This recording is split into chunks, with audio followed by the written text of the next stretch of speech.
My YouTube family, Radhe Radhe, जय Shri Krishna, very good morning. So आप लोग कैसे हैं? आई होप आप लोग स्वस्थ होंगे, मस्त होंगे, अपने अपने कामों में व्यस्त होंगे। मैं भी ठीक ठाक हूँ। स्वागत है आपका हमारे चैनल राधा रानी ब्लॉग 16 में और मैं हूँ मोनी।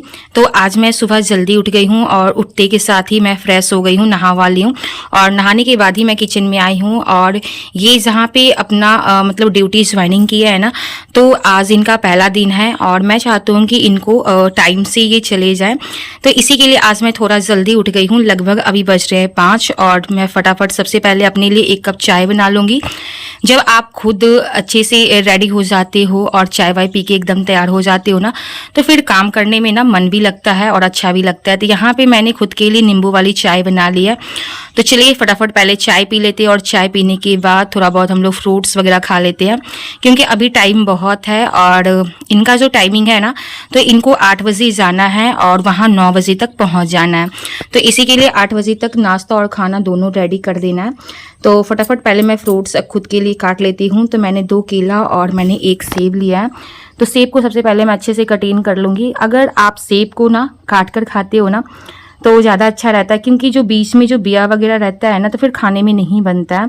तो इसी के लिए मैं हमेशा ऐसे कटिंग करके ही खाती हूँ। और ये जो आप सेब देख रहे हो ना, तो ये मेरी मम्मी लेकर आई थी जब सावन का पहला पूर्णमासी था ना, उसी दिन मेरी माँ आई थी और आई थी तो बहुत सारा फ्रूट्स लेकर आई थी। तो उसी में का ये सेब है और मेरे लिए ना हरी चूड़ियाँ भी लेकर आई थी। और मम्मी जब चूड़ियाँ लेकर आई थी ना, तो मुझे साथ में तुरंत पहना भी दी थी। तो मुझे बहुत अच्छा लगा था, क्योंकि अगर आपको ना मम्मी बहुत प्यार से अगर हाथों में चूड़ियाँ पहनाना, तो बहुत ज़्यादा अच्छा लगता है। तो वैसे ही मुझे फील हो रहा था। आते ही मम्मी ने देखा कि मेरे हाथों में हरी चूड़ियाँ नहीं हैं और सावन भी आ चुका है, तो मम्मी ने तुरंत मैं जो पहले से चूड़ी पहनी हुई थी ना, तो वो चूड़ी निकाल कर उन्होंने हरी वाली चूड़ियाँ और बैंगल्स भी लेकर आई थी, आगे और पीछे का बाला भी लेकर आई थी। तो साथ में उन्होंने मुझे पहना दिया था, तो मुझे बहुत अच्छा लगा। और मम्मी जब कभी कभी हमारे ससुराल आती है ना, तो मुझे बहुत अच्छा लगता है, मुझे देखने के लिए या बाबू को देखने के लिए आती है ना, तो हमको बहुत अच्छा लगता है। और मम्मी और भाई दोनों लोग आए हुए थे। खैर मैंने उसका वीडियो मैंने शूट नहीं कर पाई थी और इसी के लिए आप लोग को पता नहीं है। तो यहाँ पे सबसे पहले मैं क्या कर रही हूँ ना, आलू का भुजिया मैं काट रही हूँ और साथ में मैंने चावल और दाल दोनों चीज़ को मैंने बनने के लिए रख दिया है। तो मैं क्या करती हूँ ना, इंडक्शन वाले चूल्हा पे और गैस वाले चूल्हा पे मैं दोनों का इस्तेमाल कर लेती हूँ। जब मुझे ऐसा लगता है ना कि मुझे लेट हो रहा है, तो मैं दोनों चूल्हा का इस्तेमाल करती हूँ। और अगर आप दोनों चूल्हा का इस्तेमाल करते हो ना, तो खाना बहुत ही फटाफट बन जाता है और सुबह का खाना ऐसे भी बहुत ज़्यादा जल्दी का होता है। तो इसी के लिए मैं नहीं चाहती हूँ कि इनको मतलब लेट हो और इनको मतलब जाने में समय लगे। इसी के लिए तो मैंने फटाफट चावल दाल मैंने चढ़ा दिया। और यहाँ पे जैसे ही भुजिया मेरा कट जाएगा ना, तो फिर मैं दाल में भी छौंक लगा दूँगी। तो आलू का भुजिया तो मेरा बहुत ज़्यादा फेवरेट है और चावल दाल के साथ ना आलू का भुजिया बहुत अच्छा लगता है। और अगर मैं अपने पति देव की बात करूं, तो पहले वो खाना पसंद नहीं करते थे, लेकिन अब वो खाना शुरू कर दिए हैं। फिर यहाँ पे ना मैं दाल में छौंक लगा रही हूँ और मैंने लहसुन भी डाला है। और आप लोग को मैं बता दूँ, तो मेरे पति देव को ना लहसुन वाली दाल बिल्कुल भी पसंद नहीं है और मुझे इतना ज़्यादा पसंद है कि मुझे सिर्फ चावल दाल ही अगर आप देते हो ना, तो मैं वैसे ही खा लेती हूँ। मुझे बहुत ज़्यादा अच्छा लगता है लहसुन का जो फ्लेवर जो दाल में आता है ना, तो बहुत ज़्यादा टेस्टी लगता है। लेकिन मेरे पति देव को बिल्कुल भी पसंद नहीं है। तो जब भी वो खाते हैं ना, तो दाल में से क्या कहते हैं, लहसुन को निकाल कर तभी वो खाते हैं। फिर यहाँ पे मेरा चावल और दाल दोनों चीज़ मेरा रेडी हो चुका है और फटाफट यहाँ पे ना मैं भुजिया मैं फ्राई कर लूँगी। उसके लिए मैंने कढ़ाई को चढ़ा दिया है और यहाँ पे मैंने लहसुन डाल दिया है। और अगर आप चाहो तो भुजिया में पीस कर भी लहसुन डाल सकते हो, कूट कर भी डाल सकते हो, लेकिन मैंने जो दाल के लिए लहसुन छीला था ना, तो वही लहसुन मैं इसमें डाल दी हूँ। और इसको मैं डालकर और अच्छे से मैं भुजिया फ्राई कर लूँगी पहले। तो यहाँ पे मैंने लहसुन और सूखी मिर्च और मैंने पचफोरना का यूज़ किया है और उसके बाद मैंने यहाँ पे भुजिया मैंने डाल दिया। तो ये जो आप भुजिया देख रहे हो ना, ये खाना और नाश्ता दोनों के साथ चलने वाला है। तो यहाँ फटाफट मैं भुजिया फ्राई कर लूँगी। और आलू का भुजिया बहुत ही सिंपल रेसिपी है और मैं बात करूँ तो बिहार में काफ़ी फेमस है आलू का भुजिया। अगर आप किसी भी होटल में जाते हो ना, तो आलू का भुजिया आपको ज़रूर देखने को मिलेगा। अगर वहाँ पे आप फुल थाली जो भोजन लेते हो ना, तो उसमें आपको चावल दाल सब्जी के साथ ना आलू का भुजिया ज़रूर इंक्लूड रहता है। और सलाद पापड़ और अचार, ये सारी चीज़ तो होते ही हैं थाली में। तो इसी के लिए मुझे आलू का भुजिया बहुत ज़्यादा फेमस है और मैं बचपन से ही खाना पसंद करती हूँ। और आलू का जो भुजिया है ना, तो इसके बारे में अगर मैं बताऊँ तो ये आप चावल दाल के साथ भी खा सकते हो, ये पराठा या पूरी या रोटी किसी के साथ ये बहुत ही अच्छा कॉम्बिनेशन बैठता है।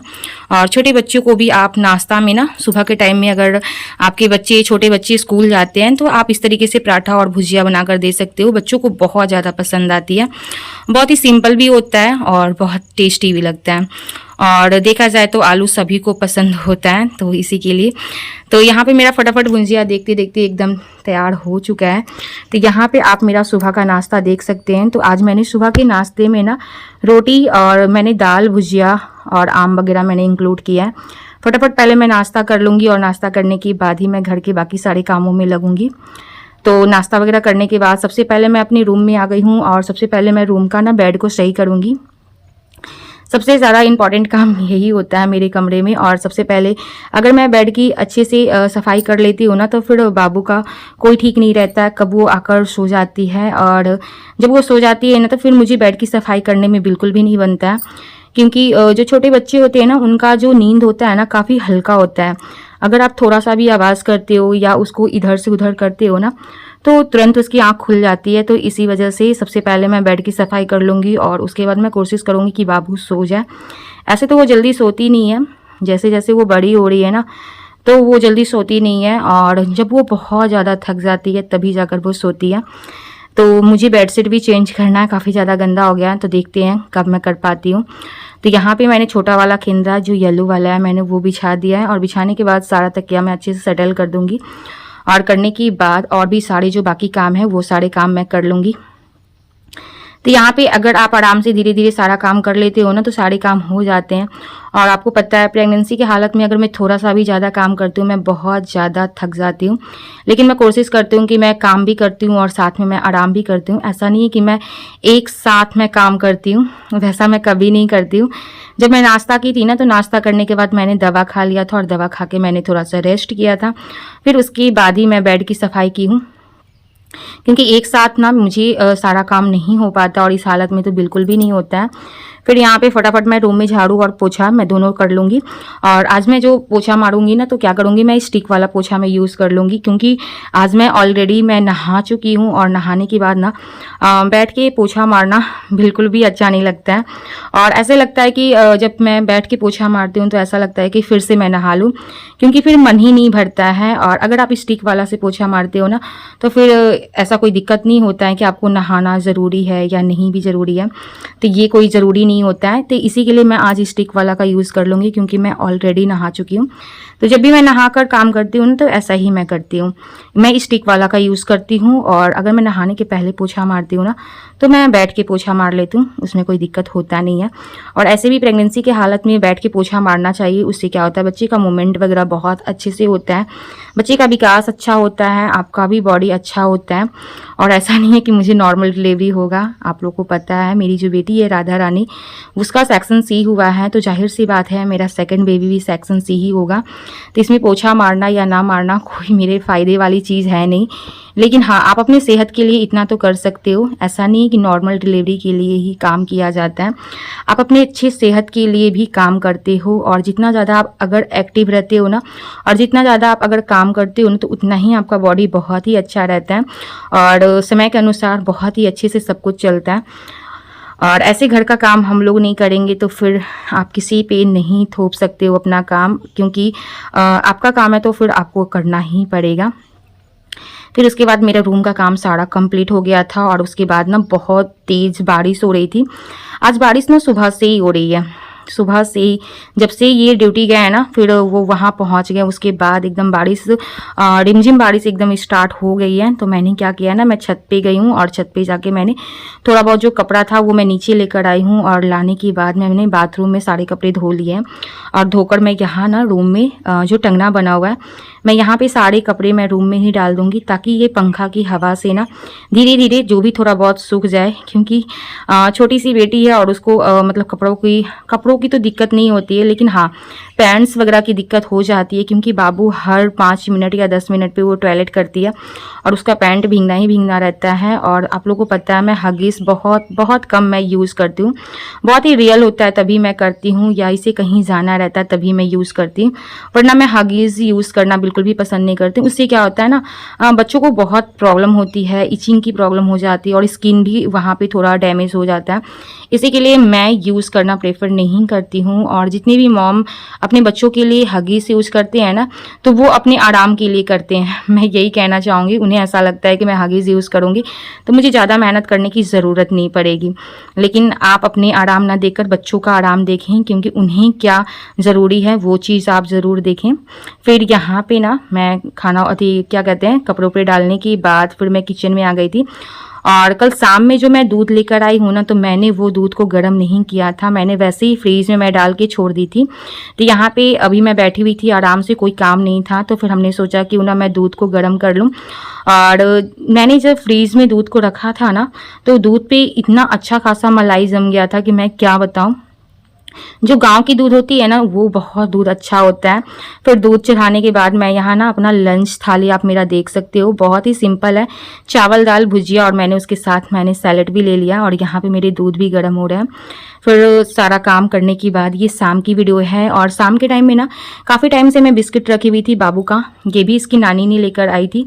तो बाबू के लिए बिस्किट, मेरे लिए कुरकुरे, ये सारा कुछ तो मम्मी अक्सर लाती है, या मैं वहाँ से आती हूँ तो मम्मी अक्सर मुझे देती है। तो ये जो बिस्किट था ना, तो रखे रखे क्या किया था ना, चूहा ने काट दिया था और आधा बिस्किट भी खा गया था।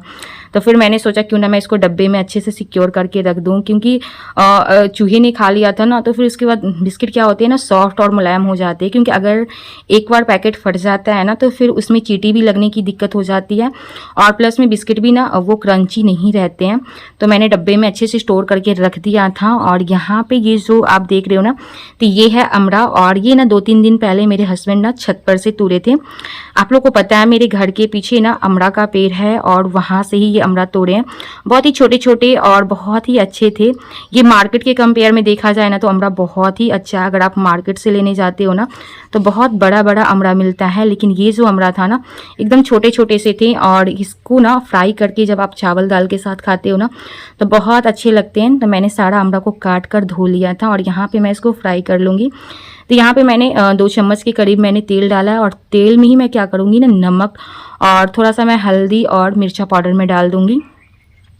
इससे अमरा में ना तीखापन भी आ जाएगा और नमकीन भी लगेंगे, और थोड़ा हल्दी का भी फ्लेवर आ जाएगा। तो मैंने सारा मसाला को मैंने तेल में ही डाल दिया है, और इस तरीके से मैं मसाला को भून लूँगी। और भूनने के बाद मैं इसमें अमरा डाल दूँगी।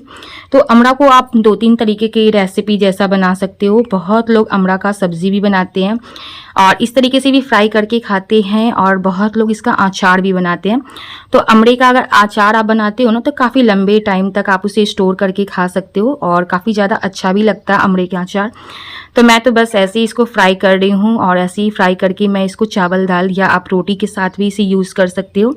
और मेरी दी जो अमरा बनाती है ना अमरे का, तो वो ना सब्जी जैसा बनाती है, इसमें सरसों डाल के, जो बहुत ज़्यादा टेस्टी बनता है। तो वो रेसिपी काफ़ी मैं भुला चुकी हूँ। और यहाँ शाम के टाइम में मैं दिखा रही हूँ।